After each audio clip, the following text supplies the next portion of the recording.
Hello నమస్తే welcome to another episode of రామోయిజం.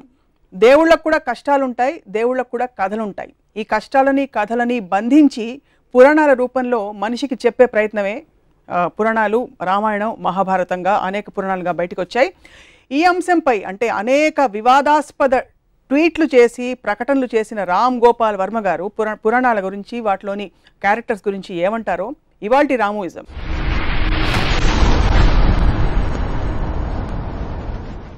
నమస్కారం. Latest tweet ఏంటి రామ్ గోపాల్ వర్మ గారు?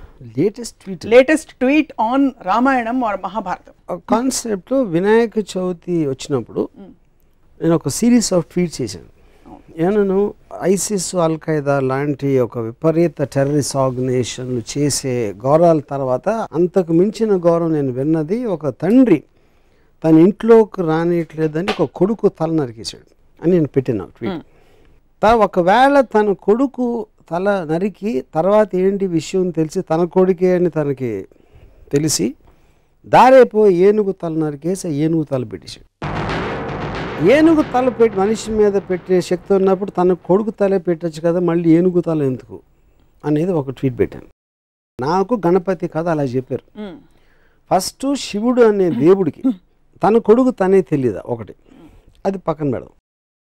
ఒక చిన్న పిల్లడు లోపలికి రావద్దు అన్నాడు, కానీ అటాక్ కూడా చేయలేదు. నన్ను రావద్దు అంటావురా అని తల నరికేస్తే నాకు తెలిసి తాలిబాన్ కూడా చేయలేదు, కానీ మన దేవుడు చేశారు. దాని తర్వాత ఏనుగుని చంపితే ఇప్పుడు WWF అంత గోల్ చేస్తారు, మేము సినిమాలో కుక్కను పెడితే సెన్సార్ వాళ్ళు కుక్కర్ని ఏమన్నా చేశారా అని అడుగుతారు. ఏమి అన్నింపుని తెలియని ఏనుగుని చంపేసి దాని తలను పెట్టారు. ఆ తల ఎందుకు పెట్టాలి అదో క్వశ్చన్. దాని మీద బాంబేలో ఒక శివసేన ఇలాంటి ఎంఎస్ గ్రూప్ వాళ్ళు ఇలాంటి ట్వీట్లు పెడతాంటే గణపతి అంటే చాలా పెద్ద బాంబేలో. అంటే దాంట్లో ఒక లీడరు ఇప్పుడు మనం గొడవ చేస్తే దీని గురించి దాంట్లో లాజిక్ అంతా బయటికి అవుతారో తనకే పబ్లిసిటీ వస్తుంది, వదిలేయండి అని చెప్పాడు. సో నా పాయింట్ ఏంటంటే అది ఇప్పుడు మనం బ్లైండ్గా ఫాలో అవ్వటానికి ఒక దేవుడికి ఉన్న క్వాలిటీస్, ఆ దేవుడికి ఉన్న ఆ పర్టిక్యులర్ పురాణ పురుషుడికి ఉన్న క్వాలిటీస్ అనేది మనకు చాలా ఇంపార్టెంట్ స్టడీ చేయడం. నేను బ్లాటెంట్గా ఇలాంటి ఆస్పెక్ట్స్ ఉన్నప్పుడు దాన్ని క్వశ్చన్ చేయకుండా కేవలం దేవుడు చేశాడు కాబట్టి వదిలేసాం, తాలిబాన్ చేస్తే, అల్ ఖైదా చేస్తే వాళ్ళని రాక్షసులు అంటాం. ఇది ఒక ఎగ్జాంపుల్. రెండో ఎగ్జాంపుల్, రాముడు వనవాసానికి వెళ్ళిపోయాడు, సీతమ్మ, లక్ష్మణుడు ముగ్గురు వెళ్ళిపోయారు. 14 సంవత్సరాలకి సరిపడా వాళ్ళకి బట్టలు ఆభరణాలు ఇచ్చారు. అవి ఎవరు మోసారని ఒక ట్వీట్ పెట్టారు. రాముడు మోసాడు, సీత మోయదు అంటే లక్ష్మణుడు మోసాడా? ఒకవేళ ఇవ్వకపోతే అవే బట్టలతో 14 సంవత్సరాలు ఉన్నారా? లేకపోతే అడవిలో వేరే బట్టలు ఎక్కడ కొనుక్కున్నారు? లేకపోతే ఆకులను కట్టుకున్నారు? ఇలాంటివి ట్వీట్స్ చేశారు. అదేంటి నాకు కించపరచడం కాదు, దాని గురించి జోక్ చేయడం కాదు. ఇలాంటి ఫండమెంటల్ ఎలిమెంట్స్ గురించి నేను సినిమా తీస్తే 1,00,000 రకాల రివ్యూలు రాస్తారు. రామాయణ మహాభారతంలో నేను తీసే అతి చెత్త సినిమాలు కానీ ఎక్కువ లొసుగులు ఉన్నాయని నా ఫీలింగ్. వాటికి ఎవరు ఇంత పూజిస్తారు కానీ రివ్యూస్ రాయరు. నా సినిమాలు ఏమో చూడరు, ఫ్లాప్ చేయిస్తారు. ఆ జలసీ తోటి నా మనసులోంచి వచ్చిన ఒక ఆక్రోషం నుంచి ఆ ట్వీట్స్ వచ్చాయి. ఇక్కడ కార్ ఆన్ చేస్తే అక్కడ డోర్ తీస్తారు, మధ్యలో కార్ ఆగిపోయిందా, పెట్రోల్ పోయించాడా, ఈ డీటెయిల్స్ అన్ని మీరు చూపించారు కదా మీ సినిమాలో. అంటే నా పాయింట్, ఒక ఫాదర్ కొడుకు తల నరికేయటానికి కారు ఆపేశారు, పెట్రోల్, ఎంత చిన్న ఎగ్జాంపుల్, అది సరిపోతుందా? అంటే దానికి దీనికి పోలిస్తే మీ గురించి నాకు అర్థమవుతుంది. ఈ పోలిక కరెక్ట్ అని అనుకుంటే severity of the thing question అది కాదు. ఇక్కడ లాజికల్ కార్లు పెట్రోల్ ఉందా లేకుండా వెళ్ళిందా అనేది దాని వలన ఏమి మీకు మారల్ ఆస్పెక్ట్ అనేది ఏమి రాదు. మీకు ఒక స్టోరీలో ఒక లాజిక్ అది. ఇక్కడ it is destroying the fundamentals of God. That is okay. I'm talking about రాముడు బట్టలు మోసాడా, వాళ్ళు ఇస్త్రీ చేసుకున్నారా, గంజి పెట్టి ఇస్త్రీ చేస్తారా, లేకపోతే వాటి ఆ క్వశ్చన్స్ కి ఆన్సర్ గా ఇది కథలో ఓకే. అప్పుడు okay, so okay, I agree, you're right, I'm wrong. So ఇంకో ఎగ్జాంపుల్ ఇస్తాను. కైకేయి పాతకి రాముడిని అడిగి పంపించేస్తుంది, సారీ రాముడిని అడిగి భరతుడికి పట్టాభిషేకం. కైకేయి ఎందుకు చేసింది? రాముడు కన్నా తన కొడుకు అంటే ఎక్కువ ఇష్టం భరతుడు, తన భద్రుడికే రావాలని ప్రతి తల్లికి ఉంటుంది. మాట ఇచ్చింది ఎవరు? దశరథుడు. నువ్వు ఏం చేస్తే అది చేస్తాను. ఎందుకు? ఆ పర్టిక్యులర్ టైంలో ఎమోషన్లో ఏదో ఒక టైంలో తను ఇచ్చాడు మాట. ఆ మాట ఇప్పుడు నాకు చేయాలని. రాముడే కావాలి, రాముడే ఎందుకు కావాలని నాకు బ్రాహ్మణులు ఎక్కడా లేదు. ప్రజలకి ఏం చేస్తే రాముడే కావాలన్నాడు నాకు ఇంతవరకు అర్థం కాలేదు. ఓకే రాముడు మంచోడు, take it for granted, author Valmiki చెప్పాడు కాబట్టి నేను తీసుకుంటున్నాను. నెక్స్ట్ కట్ ఏంటి, ఒక రాజు, ఒక దశరథుడికి అయోధ్య రాజుగా ప్రజల పట్ల ఎక్కువ రెస్పాన్సిబిలిటీ ఉందా, పాతకైన కైకేయికి ఇచ్చిన మాట ఎక్కువ రెస్పాన్సిబిలిటీ ఉందా? అప్పుడు నాకు రంగనాయకం విశ్వరోక్షణలో ఒక ఎక్స్ట్రాడినరీ పాయింట్ ఏమనిపించిందంటే, కైకేయి నాకు ఇచ్చిన మాట మీరు నిలబెట్టుకోరు, మాట తప్పితే మోక్షం రాదు అనే భయంతో నా మాటకి విలువిస్తున్నారు. మోక్షం రాకపోతే స్వర్గప్రాప్తి రాదు, స్వర్గప్రాప్తి రాకపోతే రంభ ఉరుసులు దొరకరు. అది మెయిన్ పాయింట్ అక్కడ. ఒకవేళ తన పర్సనల్ హ్యాపీనెస్ మోక్షం రావాలి, స్వర్గం అలా నాది వచ్చేస్తే అయోధ్య ఏమైపోయినా నాకు పర్లేదంటే, అప్పుడు మనకు ఉన్న పొలిటికల్ లీడర్స్ స్విస్ బ్యాంక్లో నా డబ్బు ఉంటే చదువు దేశం ఏమైపోయినా పర్లేదంటే దానికి దీనికి ఏంటి అసలు difference? Absolute no difference. So ఇది మోర్ రిలవెంట్ పాయింట్. ఇందాక ఇచ్చిన బట్టల పాయింట్ పక్కన పెట్టి ఈ పాయింట్ పెడుతున్నాయి ఇప్పుడు. ఇవన్నీ సింబాలిక్గా ఎందుకు చూడరు మీరు? ఏంటి సింబాలిక్? ఫేస్ వాల్యూ తీసుకోకుండా. ఫేస్ వాల్యూ ఎట్లా తీసుకుంటాం? దేవుళ్ళని కూడా ఫేస్ వాల్యూ తీసుకుంటే ఇప్పుడు సినిమాలని ఒక కేవలం వినోదం కోసం ఒక వారం వచ్చి 2వ వారం వెళ్ళిపోయి సినిమాకి మీరు అంత సీరియస్గా తీసుకుని దాన్ని విశ్లేషిస్తూ ఉంటే, మొత్తం మారల్ వాల్యూస్ నిలబెట్టే పురాణాలని ఇష్యూలు సీరియస్గా తీసుకుంటే ఎట్లా ఉంటుంది? సో తత్ఫలితంగా పురాణాలు కేవలం తలాతోకలేని ఇంట్రెస్టింగ్ కథలు ఆప్షనే అదా, లేకపోతే పురాణాలు సమాజ విరుద్ధంగా జరిగే అనేక అంశాలని మనం జస్టిఫై చేస్తున్నాం కాబట్టి పురాణాల్లోనే ఎక్కువ క్రైమ్స్ జరుగుతాయి. మన మామూలు మీరు రేపు పొద్దున ఈనాడు లేకపోతే ఇలాంటి టీవీల్లో చూసే కన్నా ఎక్కువ క్రైమ్స్ నాకు తెలిసి పురాణాలు జరుగుతాయి. అబ్సల్యూట్లీ లేనిది. యూనో అది ఉండాలా ఉండకూడదా క్వశ్చన్ కాదు, పాయింట్ అది కాదు. మన అంత పూజ నుంచి అంటే అది మన మెంటల్ స్టేట్ని రిఫ్లెక్ట్ చేస్తుంది. పురాణాన్ని సీరియస్గా తీసుకునేవాళ్ళు అది యాక్చువల్లీ అతని మెంటల్ స్టేట్ రిఫ్లెక్షన్ అది. యూనో సో దాని మీద నేను అబ్జర్వేషన్ చెప్తున్నాను అంతే. రంగనాయకమ్మ గారి విశ్లేషణల ప్రభావమా ఇది? మీరు నేరుగా చదివి రంగనాయకమ్మ విశ్లేషణ క్వశ్చన్, రంగనాయకమ్మ ఒక థాట్, ఐన్ ర్యాండ్ అనేది ఒక థాట్. వాళ్ళు ఇచ్చినట్టు తీసుకోకుండా దాన్ని ప్రశ్నించి దాని గురించి ఆలోచించి చేసిన ఒక విశ్లేషణ, ఒక ఆబ్జెక్టివిస్టిక్ అండర్స్టాండింగ్. మొత్తం ప్రపంచంలో ఎవరిదైనా వెళ్ళేది మీరు ఇచ్చింది తీసుకోకుండా దాని వెనకాల ఉంది, ముందే ఉంది, దాని రీజన్స్ ఏంటి అనేది తెలుసుకుని చేయటం అనేది ప్రోగ్రెస్కి అవసరం. సో ఓవరాల్గా ఈ క్యారెక్టర్స్, ఈ ఎపిసోడ్స్ ఏవైతే మనం ప్రస్తుత సమాజంలో అర్థం చేసుకోలేనివి, ఫర్ ఎగ్జాంపుల్ బిగమి, 2 భార్యలు ఉండే దేవుళ్ళు కావచ్చు, వీటన్నిటి వల్ల ఈ పురాణాలు చదవకూడదంటారా మీరు? లేకపోతే చదివినా ప్రశ్నించండి అని అడుగుతున్నారు కదా. ఇప్పుడు దానికి ఒక గాడ్లీనెస్ ఇవ్వటం కరెక్ట్ కదన్న. లుక్అప్ చేసి ఇలాగా ఒక గౌరవంతో చూడటం. మీరు ఏదో ఒక ఫోక్లోర్ కథలాగా విన్నారా, లేకపోతే చందమామలో కథ వచ్చిందా అనేది వేరు. మీకు మారల్ సింబల్స్ కింద ఉన్న పురాణ పురుషులు వెనకాల కథలు ఇవా అన్నప్పుడు ఏ మారల్ దాంట్లోంచి తీసుకుంటారు? ఉదాహరణకి అది రాముడు మంచివాడు, ఎక్కువ ఎందుకు మంచివాడు ఎంతవరకు అర్థం కాదు. రాముడు ఇప్పుడు శూర్పణఖ అని ఒక స్త్రీ తను కోరి వచ్చింది, ముక్కు కోసేది. అది అంటే అందవికారం అంటే అంతకుముందు అందంగా ఉండాలి కదా, ముక్కు కోస్తే ఏమవుతుంది? లేకపోతే అంతకుముందే అందవికారంగా ఉంటే ముక్కు కోసిన మాత్రం మళ్ళీ ఇంకా పెరగదు వికారం. సో మనం ఈవ్టీజ్ చేస్తున్నాం, ఒక అమ్మాయిని ఇలా అంటున్నాం అంటే మన సమాజంలో ఇప్పుడు ప్రాస్టిట్యూట్స్ని కూడా లా ప్రకారం గౌరవంగా చూడాలి, మనం కించపరిచి చూడకూడదు. ఎందుకంటే వాళ్ళు ఎందుకు అయ్యారో ఆ కారణాలు ఏదో రకరకాలు ఉంటాయి. సో ఒక స్త్రీని తన కంటి ముందు ముక్కు కోస్తా ఉంటే చూస్తే అది మంచి బెలడ్ ఏంటి? దాంట్లో ముందు రాగానే కోసేలేదు, ఫస్ట్ ఏం చేసింది చెప్పండి. వెళ్ళమన్నాడు. అప్పుడు ఇప్పుడు ఒక అమ్మాయి వచ్చిందండి నా దగ్గరికి, నేను కలవనన్నాను, మళ్ళీ వచ్చింది కలంటే ముక్కు కోసేస్తే ఊరుకుంటారా? ఇప్పుడు మీకు చట్టపరంగా అది కాదు, ఎథికల్ అంటున్నా. మీ చట్టం పక్కన పెట్టండి, ఎథికల్గా కేవలం ఒక హ్యూమన్ యాంగిల్లో ఒక అమ్మాయి అలా వస్తే ముక్కు కోసేస్తారా అంటున్నా. మీరు చెప్పండి. నేను కోయను, ఎవ్వరూ కోయరు. మీరు రాముడు తప్ప నాకు తెలిసి రాముడు ఆర్డర్ మీద లక్ష్మణుడు తప్పితే ఎవ్వరూ కోయరు. తాలిబాన్కి వస్తారు కాబట్టి రాముడు మరి తాలిబాన్ లా అది కాదు నేను అడుగుతున్నా, అదే క్వశ్చన్ నేను అడుగుతున్నా. నేను పెట్టిన ట్వీట్స్లో కూడా ఈ రెండిటికి నాకు సిమిలారిటీస్ కనిపిస్తున్నాయి, నాకు అర్థం కావట్లేదని పెట్టినాను. నారద మహర్షి వచ్చి యాగఫలం ఎవరికి ఇస్తారు అంటే వాళ్ళు ఆలోచనలో పడ్డారు. అంటే 14,000 ఏళ్ళ నుంచి తపస్సు చేస్తా యాగఫలం ఎవరికి వాళ్ళు ఆలోచించలేదు. సో అది పక్కన పెడదాం. సరే కనుక్కోవడానికి ఎవరు బ్రహ్మ విష్ణు మహేశ్వర్లో ఎవరు దీనికి అర్హులు అని భృగు మహర్షిని పంపించారు. భృగు మహర్షి ఫస్ట్ బ్రహ్మ దగ్గరికి వెళ్తే బ్రహ్మ సరస్వతి వేణు వాయిస్తున్నారు ఏదో అవుతుంది అక్కడ బిజీ అని పంపించారు. అక్కడి నుంచి కట్ చేస్తే శివుడు వస్తే శివుడు పార్వతి బిజీగా ఉన్నారు, అవి డాన్స్ చేస్తున్నారు ఏదో అని అక్కడి నుంచి పంపించారు. నెక్స్ట్ విష్ణువు దగ్గర అక్కడ అదే పరిస్థితి. అప్పటికి భృగుకి కోపం వచ్చి లోపలికి వెళ్ళి అదే సర్పతల్పం ఏదో ఆ తల్పం మీద తన్ని వెళ్ళిపోతా ఉంటే విష్ణువు వచ్చి కాళ్ళ మీద పడి కాళ్ళు పట్టుకుని ఆ కోపానికి కారణమైన ఒక కన్ను ఏదో ఉంది అరికాళ్ళు ఉంటే దాన్ని నలిపేశాడు. తన్నిలోని వెళ్ళి కాళ్ళు పట్టుకోవడానికి కోపంతో లక్ష్మి వెళ్ళిపోయింది.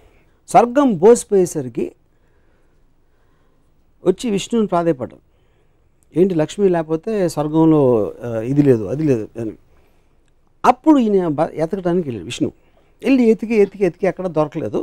అలిసిపోయి ఒక చోట పడుకుంటే పైన ఒక పాముల పొట్ట ఏదో కట్టేసి చేమలు కుట్టేసి. అప్పుడు ఆ టైంలో అక్కడ విదురుడు రాక్షసుడి పేరు మర్చిపోయింది వాడెవర్. ద పాయింట్ ఈజ్ ఒక ఆవులు కాపరి ఒక ఆవు వెళ్ళి ఆ పర్టిక్యులర్ పాముల పొట్టలో పాలేస్తాను. సో సాయంత్రం పూట ఇంటికి వచ్చేసరికి ఒక్క ఆవు పాలు ఇవ్వట్లేదని ఆకాశరాజు భార్య రాణి ఏంటి ఆవు పాలు ఇవ్వట్లేదు అని ఎంక్వైరీ పెట్టి ఆడేమో పిలిచి అడిగితే నెక్స్ట్ డే ఆడ ఆవు మీద కన్నేసి ఉంచితే ఆవు వెళ్ళి పాలు పెట్టని చూశాడు. ఆవును కొట్టడానికి వస్తే ఆవును రక్షించడానికి విష్ణువు బయటకు వస్తే తన తల మీద తగిలింది దెబ్బ, ఆ కర్ర దెబ్బ. అవును. ఆ రక్తం చూసి పారిపోయి ఆకాశరాజు చెప్పాడు. ఆకాశరాజు వచ్చి ఏంటంటే ఆకాశరాజుని చూడగానే నువ్వు 7 జన్మలు పిశాచం అయిపోతావని శాపం ఇచ్చాడు విష్ణువు. అదేంటి నేనేం చేశాను ఇప్పుడు చూడటానికి వచ్చి నాకు శాపం ఏంటి అంటే నువ్వు చెప్పింది కరెక్టే కానీ శాపం వెనక్కి తీసుకోలేను అందుకని 7 జన్మలు పిశాచిగా మళ్ళీ తర్వాత దేవత అయిపోతామని ఒక అమెండ్మెంట్ ఇచ్చాడు విష్ణు. అక్కడి నుంచి వెళ్తా ఉంటే ఒక చోట ఒక అమ్మాయి కలిసి అమ్మాయి పద్మావతి తనతో ప్రేమలో పడి ఫాదర్ డబ్బులు అడిగితే డబ్బులు లేవు కనుక కుబేరుడి నుంచి అప్పు తీసుకుని పెళ్ళి కూర్చుంటే ఇది విషయం నాదురుకు తెలిసి ఎక్కడో తప్పు చేసుకుని లక్ష్మి దగ్గరికి వెళ్ళి ఆయన మళ్ళీ పెళ్లి చేసుకుంటున్నాడని చెప్తే లక్ష్మిని తీసుకొచ్చేసి లక్ష్మిని చూసి గిల్ట్ తోటి విష్ణు రాయిపోయి ఆ దుఃఖంతో పద్మావతి రాయిపోయి తను కూడా ఫీల్ తను రాయిపోయింది. ఇది బాలాజీ స్టోరీ. ఇది నేను చెప్పట్లేదు, బాలాజీ టెంపుల్లో కొని చదువుకున్న పుస్తకంలో ఉన్న స్టోరీ. ఓకే, ఇప్పుడు నా పాయింట్ ఏంటంటే ఒకటి విష్ణు వెళ్ళి కాలు పట్టుకున్నాడు ఏదో చదపటానికి. అది లక్ష్మికి ఎందుకు చెప్పకూడదు అసలు? అందులో ఏంటి సీక్రెట్గా దాయాల్సిన అవసరం ఉంది. సో వెళ్ళిపోయింది. ఈయన ఎప్పుడు ఈ నెల ఇమీడియట్గా భార్య వెళ్ళిపోయిందంటే రూమ్ నుంచి బయటకు వెళ్ళిందా అక్కడి నుంచి దూకేసిందా ఏంటి నాకు ఎగ్జిట్ అది నాకు అర్థం కాదు. ఓకే, వీళ్ళు వచ్చి స్వర్గం అంతా బోసిపోయింది లక్ష్మీదేవిని తీసుకురావాలనే ఎంక్వైరీ అని రిక్వెస్ట్ మీద తను వెళ్తున్నాడు కానీ తనలోంచి వచ్చింది కాదు. ఒకటి వచ్చి మొత్తం అంత ఎత్తికాడు కనపడక పడుకున్నాడు. నారదుడికి మాత్రం ఒక నిమిషంలో తెలిసింది ఎక్కడ ఉన్నాడు. అండ్ మన పాత సినిమాలు 70s సినిమాల్లో ఉంటాయి ఇలాంటి స్టోరీస్ అని. సో ఇందులో ఏ విధంగా కూడా తను చేసిందంటూ ఆకాశరాజు అడిగిన దానికి ఆకాశరాజు వస్తే 7 జన్మలు శాపం అవటం ఏంటి అసలు మీనింగ్ ఏంటది? అక్కడి నుంచి పద్మావతి అంటే ఉన్న భార్య తప్పిపోయింది లేకపోతే కనపడలేదు అలాంటి ఎలిమెంట్లో వెళ్ళి పద్మావతితో లవ్లో పడి కట్నం కోసం డబ్బులు అడిగి మనమనే అంటే అలాంటి స్టోరీ అంత పూజించదగిన దేవుడికి ప్రపంచంలో ఎక్కడైనా ఉంటుందని నాకు డౌట్. ఎక్కడ తప్ప యూనో. సో నేనేమంటున్నాను, ఒక రోల్ మోడల్ గాంధీ గారు ఇలా చేశారు. ఆయన మొత్తం ఇంట్లో అంతా వదిలేసి ఆయన పూర్ పీపుల్కి లేదు కాబట్టి ఆయన ఒక ధోతి ఏదో కట్టుకుని పైన ఏమీ లేకుండా ఆయన చేశారు. ఇంకో ఫలానా లీడర్ ఏదో చేశాడు, ఇంకోటి ఎవరో ఏదో చేశారు. ఇలా రోల్ మోడల్స్ అనేవి వాళ్ళు చేసినట్టు మనం చేయాలి, మనం కూడా అంత ఎత్తుకు ఎదగడానికి ట్రై చేయాలి అనేది రోల్ మోడల్. అది పురాణ పురుషుడు అవ్వచ్చు, లేకపోతే పొలిటికల్ లీడర్ అవ్వచ్చు, లేకపోతే ఒక ప్రజానాయకుడు వాటెవర్ రిబెల్ లీడర్ అవ్వచ్చు. ఏ మాత్రం అసలు రోల్ మోడల్గా సృష్టించడానికి అనేది లేని వాళ్ళని నేను ఇక్కడే చూశాను. ఇది కేవలం హిందూ పురాణాలేనా అన్ని మతాల పురాణాలు? నాకు తెలిసిన పురాణాలు హిందూ తప్పితే నేను ఎక్కడ చూడలేదు. సో రామాయణం మహాభారతం రెండిట్లో మీ దృష్టిలో ఏది ఎక్కువ అబ్జెక్షనబుల్ అంటారు లేక ఎక్కువ కాన్ఫ్లిక్ట్? నాకు మహాభారతం అనేది నన్ను పూజించమని నాకు ఎప్పుడు చెప్పలే. Ramayanam is different. రామాయణం అనేది ఒక దేవుడు, రామాయణం బాలాజీ గణపతి అది డిఫరెంట్. మహాభారతం అనేది ఒక కథలాగా వచ్చింది. కౌరవులు పాండవులు కజిన్స్ వాళ్ళు పొలిటికల్ ఆస్పెక్ట్స్ వాళ్ళు కొట్టుకుంటున్నారు. ఒక శ్రీకృష్ణుడు అనే క్యారెక్టరు ఇంకో పాల నుంచి ఇక్కడికి వచ్చాడు కాబట్టి ఒక దైవత్వం అనేదానికి ఒక చిన్న ఎలిమెంట్ ఉంది. Otherwise it's normal story. నాకు అది భగవద్గీత అవన్నీ కూడా కాదు. భగవద్గీత మీకు కనిపించదు అందులో? భగవద్గీత ఉంది కానీ పాయింట్ ఈజ్ భగవద్గీత అనేది నేను అసలు చదవలేదు మహాభారతం మొత్తం. మిగతా అంతటితో చూస్తే అది ఒకటే non interesting part. So me disappointment I know what Bhagavad Gita is about. Me disappointment అంతా ఇంత పెద్ద పెద్ద దేవుళ్ళ పురాణ పురుషులు అనేది రోల్ మోడల్స్ వాళ్ళకి ఆ క్వాలిటీస్ ఉన్నాయా లేదా అని నా క్వశ్చన్. ఎలాంటి క్వాలిటీస్ ఉండాలి? ఇప్పుడు చెప్పాను కదా. అంటే మీరు చెప్పినవి ఇవన్నీ అంటే వాళ్ళకి they should be superior human beings, that is what the whole వాళ్ళు పాయింట్. మనిషిలా ప్రవర్తించకూడదు, రివెంజ్ ఉండకూడదు, కోపం అది కదండి మీరు పూజించి ఫోటో పెట్టుకునేది ఎవరు అంటే ఏ పాటి టైంలో గాంధీ గారు చెప్తున్నాను. గాంధీ గారు నేను 100 చెప్తాను ఇప్పుడే కూర్చుని, ఆయన ఏమేమి చేశారు, ఎంత మహానుభావుడు అని. I can't say the same. Balaji గురించి నేను చెప్పలేను, గణపతి గురించి చెప్పలేను, రాముడి గురించి చెప్పలేను. ఇప్పుడు మీరు ఇంత వివాదాస్పద వ్యాఖ్యలు, ఖచ్చితంగా కాంట్రవర్షియల్ స్టేట్మెంట్స్ అని మీరు చెప్తున్నవి, ఎవరి సెంటిమెంట్స్ హర్ట్ అవుతాయని అనుకోరా?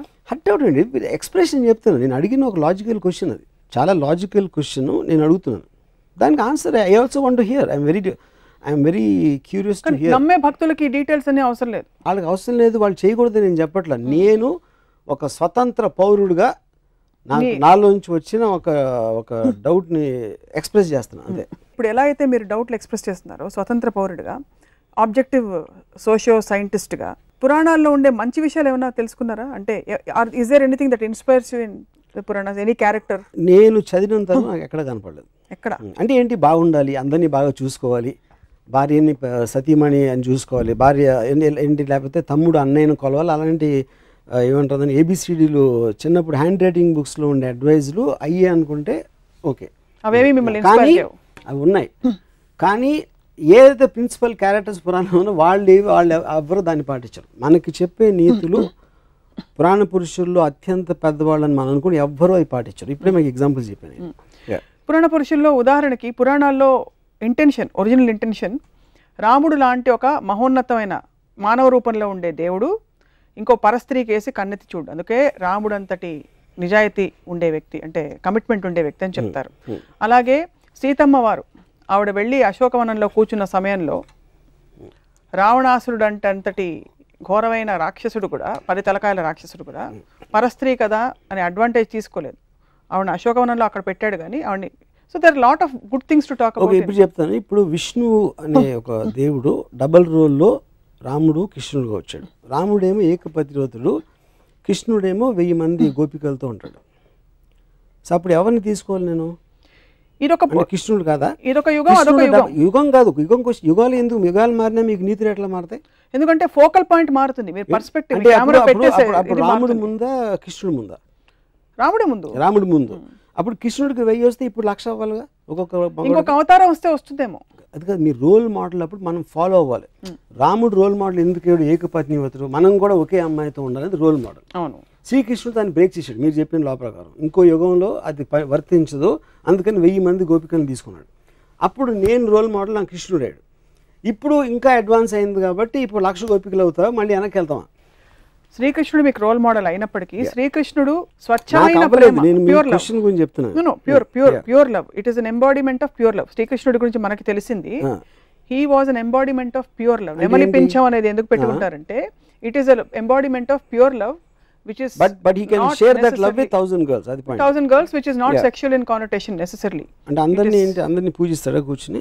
అది తెలియదు, but this is what we know. నెమలి పింఛం అన్నది కూడా సంకేతం. నెమలి పింఛం అని పక్కన పెట్టిన అది డ్రెస్, అది ఇప్పుడు ఇవాళ క్యాప్ వేసుకున్నట్టు అప్పుడు నెమలి పింఛం వేసుకుంటారు, దానికని ఎక్కువ ఇంపార్టెన్స్ ఇవ్వద్దు. తను చేసే పని చెప్పండి నాకు, ఏం డ్రెస్ అనేది మన costume is not the point, సీన్లో కంటెంట్ అనేది పాయింట్. అక్కడ సీన్లో కంటెంట్లో విష్ణు అవతారమే రాముడు, విష్ణు అవతారం. రాముడు ఏకపత్ని భక్తుడు అని చెప్పినప్పుడు తను ఇంకో రోల్ వేసినప్పుడు మొత్తం ఆపోజిట్లో వేస్తే దానికి వ్యాలిడిటీ ఏంటని అడుగుతున్నాను. కాబట్టి రెండింటికి వ్యాలిడిటీ లేదంటారా? ఒకటి తీసుకుంటారు. క్వశ్చన్ అది కాదు, రోల్ అంటే ఇప్పుడు రాముడు అది ఒక్కటి చేసి ఉండొచ్చు, దానికి ఆపోజిట్గా 10 చేశారు దాంట్లోనే, రామాయణంలోనే నాకు చెప్పాను.